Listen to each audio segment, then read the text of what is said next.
E aí pessoal, bom dia, boa tarde, boa noite.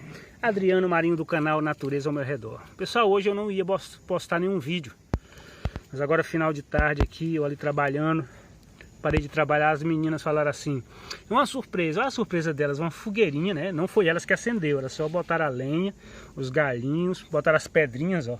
Tá aqui, ó, a Liz, né, Liz? Surpresa que fez, foi, Liz? Fala surpresa! Surpresa! E a Ayla? Surpresa, né, Ayla? Surpresa! E aí eu resolvi acender, né? Estamos aqui sentados aqui, ó.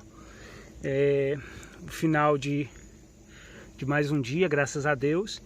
Então eu vou postar porque é uma alegria muito grande, né? A mamãe não tá aqui, né, Liz? A mamãe tá no hospital, que fez uma cirurgia, e papai tá aqui com essas princesas. E olha a surpresa que elas fizeram pra mim. Juntaram a lenha, botaram as pedrinhas, ó. E uma linda fogueirinha que a gente tá fazendo aqui agora, né? Já são mais de 6h30, né? E a gente sentou aqui no chão mesmo, aqui, ó, os pés no chão, né, Liz? Pé no chão, ó, né?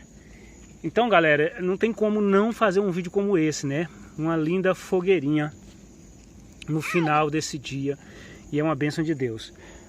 Olha como é que fala para deixar o joinha. Deixa o like, se inscreve no canal e ativa o sininho.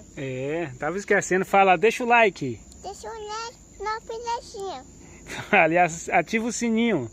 Ativa o sininho. Vamos mais para longe, tá esquentando muito. Vem mais para longe do fogo. O fogo tá muito quente, gente. Aí... Gente, tá uma maravilha. Aproveitando esse momento maravilhoso aqui, essa bênção de Deus, eu quero agradecer a Deus e a cada um dos nossos amigos inscritos do canal. E pessoal, se você tem momentos assim, ó, se você sabe ser grato a momentos como esse, deixa aí seu joinha. Louvado e engrandecido seja o nome do nosso Deus. Um forte abraço de Adriano Marinho, do canal Natureza ao Meu Redor. E vamos nessa, curtindo essa fogueirinha.